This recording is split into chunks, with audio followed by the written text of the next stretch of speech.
Roman Reigns ganti nickname lagi. Cody Rhodes takut tersaingi sama NXT. Update kabar return Goldberg di WWE. Dan masih banyak lagi.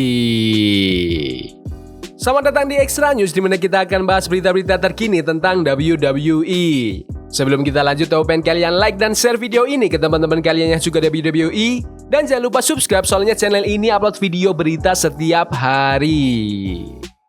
Roman Reigns ganti nickname lagi.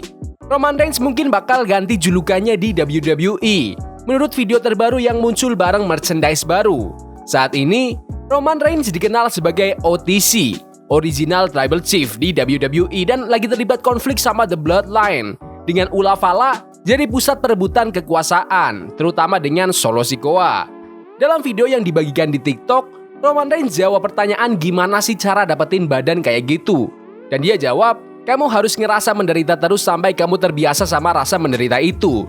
Sampai akhirnya, kamu gak ngerasa menderita lagi. Gak ada rahasia, gak ada jalan pintas, makan bersih, kerja keras, dan jaga bentuk tubuh. Nasihat fitnessnya yang ditemenin dengan Roman Reigns yang lagi makan ayam dan brokoli. Tapi yang bikin perhatian fans tertuju adalah kaos yang dia pakai. Kaos itu variasi dari tema OTC, tapi ada inisial YTC. Your Tribal Chief adalah julukan yang pernah Roman pakai dulu waktu dia jadi pemimpin The Bloodline. Saat video ini dibuat, kaos YTC belum ada di WWE Shop, tapi sandal dengan logo Roman Reigns baru-baru ini ditambahin ke shop. Di episode SmackDown minggu kemarin, Solo Sikoa dan The Bloodline menyerang Roman Reigns dan Jimmy Uso. Menurut kalian, apakah kalian lebih suka YTC atau OTC? Komen di bawah. Cody Rhodes takut tersaingi sama NXT. Selama setahun terakhir, NXT semakin banyak dapat perhatian. Mereka masuk era baru setelah pindah ke CW Network di awal tahun ini. Dalam beberapa bulan terakhir, banyak bintang besar dari roster utama WWE yang juga tampil di NXT. Dalam acara ARC Las Vegas, Cody Rhodes ditanya tentang pandangannya soal NXT. NXT, khususnya dengan Matt Bloom dan Shawn Michaels yang pegang kreatif di sana, sebagai bintang di roster utama sekarang, NXT bisa jadi agak menakutkan, kata Cody Rhodes. Soalnya, sekarang NXT udah nggak bisa dibilang sekedar tempat pengembangan lagi. NXT lebih kayak tempat persiapan untuk bintang-bintang besar yang nantinya bakal kita hadapin di ring. Mereka semua udah dilatih sama Shawn Michaels. Jadi kita bener-bener nyiapin generasi superstar dan pegulat berikutnya. Di era mereka di CW, aku bener-bener terkesan. Mereka ngasih sesuatu yang spesial banget. NXT bakal ngadain acara Halloween Havoc di akhir Oktober besok. Menurut kalian, apakah NXT besok bisa mengimbangi SmackDown dan Raw? Komen di bawah. Update kabar return Goldberg di WWE. Setelah comeback di Bad Blood kemarin, ada laporan baru yang kasih update soal rencana WWE untuk Goldberg. Di WWE Bad Blood, Goldberg kembali ke WWE di segmen bareng World Heavyweight Champion Gunther.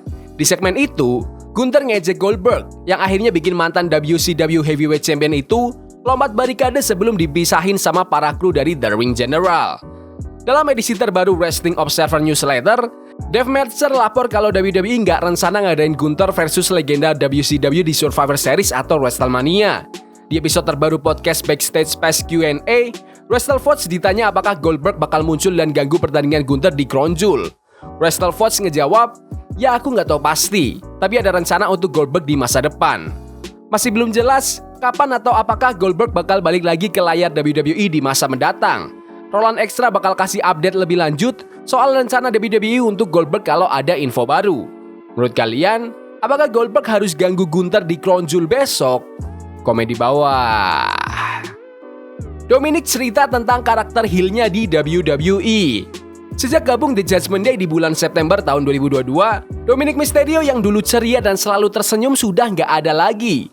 Sekarang dia berubah jadi lebih licik, penuh taktik, bahkan kadang-kadang pengecut. Dalam wawancara terbaru di Foundation Radio, Dominic cerita tentang perubahannya dari karakter babyface jadi karakter heel di WWE, yang bikin dia sekarang sering banget dihujat habis-habisan sama penonton. Aku rasa teriakan hujatan ini cukup mengejutkan. Bukan cuma buat aku tapi buat semuanya, kata Dominic. Kita nggak tahu bakal seperti apa reaksi penonton, tapi aku mikir, oke, kita coba aja, lihat gimana hasilnya. Dan ternyata, ini benar-benar perjalanan yang gila. Pas ditanya soal reaksinya terhadap hujatan penonton, apalagi kalau hujatannya terlalu keras, Dominic malah bilang dia menikmatinya. Aku ngerti apa yang terjadi dan apa yang harus aku lakuin di sini. Mereka benci aku tanpa alasan yang jelas, padahal aku cuma ngomong apa yang ada di pikiran dan aku selalu ngomong jujur. Tapi ini seru sih, pas mereka mulai ngehujat, aku bisa ngatur napas dulu. Meskipun kadang-kadang sedikit gugup, aku ngobrol sama Liv, tenangin diri sebentar, tapi ujung-ujungnya aku baik-baik aja. Sekarang, Dominic Mysterio punya hubungan romantis dengan WWE Women's World Champion Liv Morgan. Hubungan ini ditambah dengan pengkhianatan Dominic ke The Eradicator Rhea Ripley, akhirnya bikin Liv Morgan juga gabung Judgment Day, yang sekarang beranggotakan Liv, Dominic, Raquel Rodriguez, Finn Balor, Jerry McDonough, dan Carlito. Menurut kalian, apakah Dominic itu salah satu pegulat heel terbaik sepanjang masa? Komen di bawah.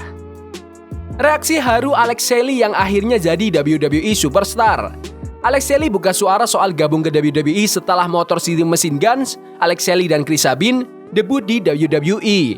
Mantan bintang TNA ini tanda tangan di kontrak dengan WWE dan tampil di episode SmackDown minggu kemarin. Mereka berhasil ngalahin Los Garza dan A-Town Down Under di episode malam itu. Di tweetnya, Alex Shelley berterima kasih atas dukungan yang dia terima. Aku mau ngucapin terima kasih buat semua yang udah dukung aku. Gak cuma di karir wrestling, tapi juga di hidupku. Entah itu teman-teman, rekan kerja, atau keluarga. Keluarga itu gak harus selalu sedarah. Tapi akhirnya kita berhasil. Apa yang aku capai di SmackDown kemarin benar-benar impian yang jadi kenyataan. Sekarang aku bisa bilang, aku gak cuma terapis fisik, pelatih kekuatan dan kondisi, teman, saudara, punk rocker, atau seniman. Tapi sekarang aku juga WWE Superstar. Bisa ngomongin itu bikin aku ngerasa punya kekuatan yang mendalam di hati. Aku gak bisa sampai di sini tanpa dukungan dari banyak orang di berbagai titik hidupku. Shelley lanjut mengucapkan rasa terima kasihnya sekali lagi buat semua orang yang udah mendukung. Dia nutup pesan dengan bilang, ini baru awalnya. Aku beneran percaya, entah kamu percaya sama Tuhan, takdir, atau alam semesta, aku harus jadi salah satu orang paling beruntung karena bisa sampai sejauh ini dan mencapai tujuan itu. Sekarang, kerja kerasnya baru dimulai. Sekali lagi, terima kasih banyak. Aku bener-bener serius. Aku gak bisa capai ini tanpa kalian. Terima kasih udah nyemangatin aku, ngedorong aku, dan gak pernah biarin aku menyerah. Dan ya, ini baru awalnya. Motor City Machine Guns bakal lawan DIY di episode SmackDown minggu ini. Menurut kalian, gimana nih performa Motor City Machine Guns kemarin di SmackDown? Bagus? Gak bagus? Komen di kolom komentar. Kesamaan NXT dengan ECW. WWE baru aja mengumumkan bahwa NXT akan kembali tur dan mereka akan mampir ke 2300 Arena di Philadelphia untuk episode awal November. 2300 Arena ini terkenal sebagai bekas markas ECW, Extreme Championship Wrestling pada tahun 90-an dan awal 2000-an. Shawn Michaels juga ikut mengisi suara dalam video promosi yang tayang di Raw minggu ini, menyebutkan sejarah ECW. Dalam wawancara dengan Bully Ray di Busted Open Radio, Michaels membahas NXT yang akan tampil di bekas arena ECW. Dia bilang, itu besar banget. Walaupun kedengarannya aneh, aku dulu mikir apa yang ECW lakuin waktu itu keren banget dan inovatif. Dulu aku sadar dari sisi WWE, kita nggak akan bisa ngelakuin hal kayak gitu. Hal-hal kayak gitu cuma bisa kejadian beberapa kali dalam karirmu dan kamu dulu ngelakuin sesuatu yang spesial.